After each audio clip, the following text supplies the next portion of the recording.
大家好，我是云南大学信息学院丁海燕老师，欢迎走进 C 语言程序设计课堂。今天我们讲解函数的递归调用。C 语言允许函数的递归调用。在调用一个函数的过程中，又出现直接或间接的调用该函数本身，称为函数的递归调用。例如 int f括号 int x int y z z 赋值 fy return 2乘 z z 赋值 fy 表示在执行 f 函数的过程中又要调用 f 函数，这是直接调用本函数。如果在执行 f1 函数的过程中要调用 f2 函数，而在调用 f2 函数过程中又要调用 f1 函数，则是间接调用本函数。如图所示，这两种递归调用都是无终止的自身调用。显然，程序中不应出现这种无终止的自身调用，而只应出现有限次数的有终止的递归调用。这可以用 if 语句来控制，只有在某一条件成立时才继续执行递归调用，否则就不再继续。下面用一个通俗的例子来理解递归的概念。来看例 7.6， 有5个学生坐在一起，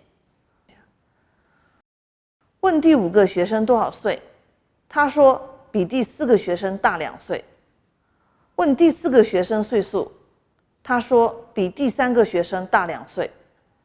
问第3个学生，又说比第2个学生大2岁。问第2个学生，说比第1个学生大2岁。最后问第1个学生，他说是10岁。请问第5个学生多大？解题思路：要求第5个年龄，就必须先知道第4个年龄；要求第4个年龄，必须先知道第3个年龄；第3个年龄又取决于第2个年龄；第2个年龄取决于第1个年龄。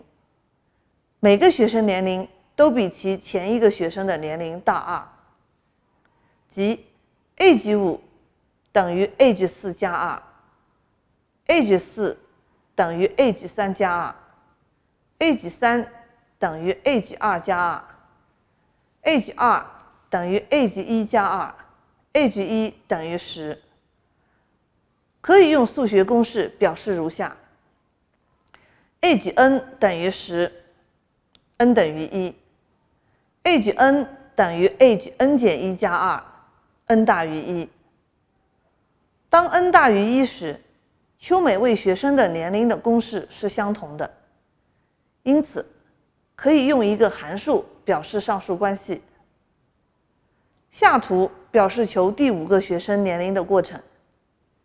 求解可分为2个阶段，第一阶段是回溯，即将第 n 个学生的年龄表示为第 n 减1个学生年龄的函数，而第 n 减1个学生的年龄仍然不知道，还要回溯到第 n 减2个学生的年龄，直到第1个学生的年龄。此时 age1 已知，不必再向前推了。然后开始第2阶段，采用递推方法，从第1个学生的已知年龄推算出第2个学生的年龄12岁，从第2个学生的年龄推算出第3个学生的年龄14岁，一直到第5个学生的年龄18岁为止。也就是说，一个递归的问题可以分为回溯和递推2个阶段，要经历若干步才能求出最后的值。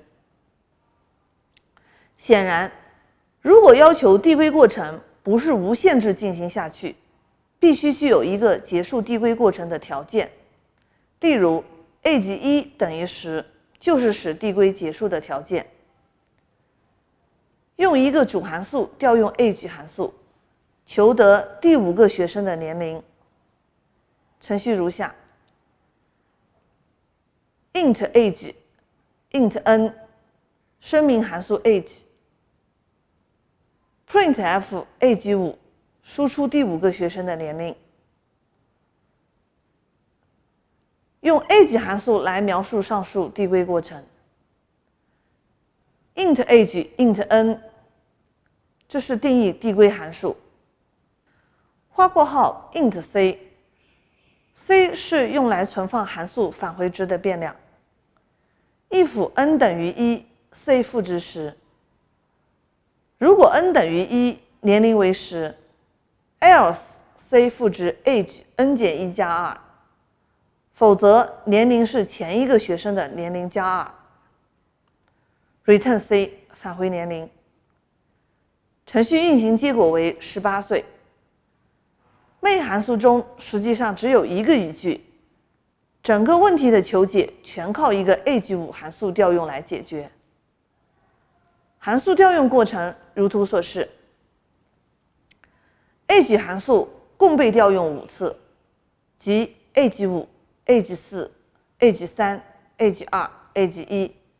其中 age 5是 main 函数调用的，其余4次是在 age 函数中调用的，即递归调用4次。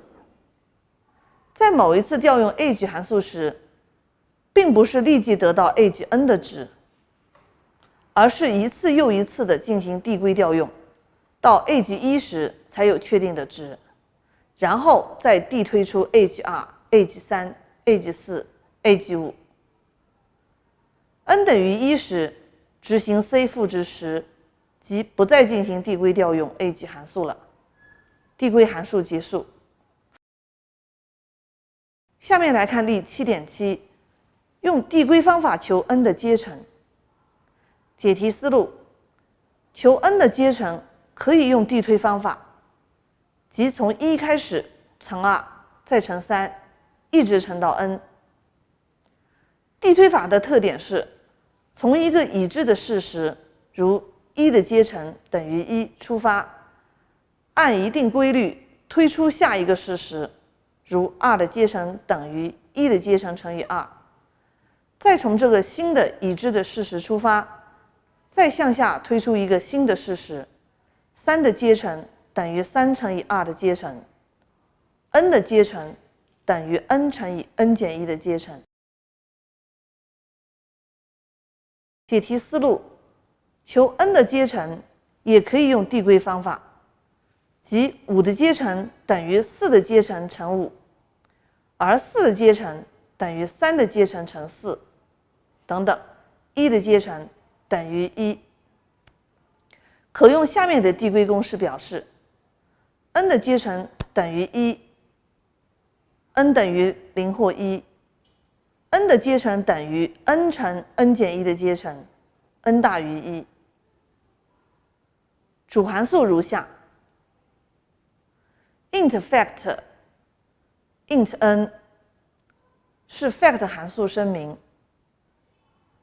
，int n int y 定义2个变量，用 scanf 输入要求阶乘的数 ，y 赋值 fact n。调用 fact 函数，输出 n 的阶乘的值。fact 函数定义如下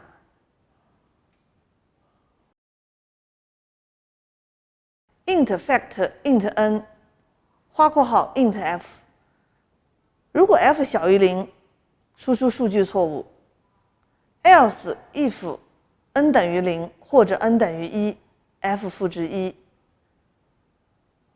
else f 赋值 fact n 减1乘以 n， 表示 n 大于1时 ，n 的阶乘为 n 减1的阶乘乘以 n， 返回 f 的值。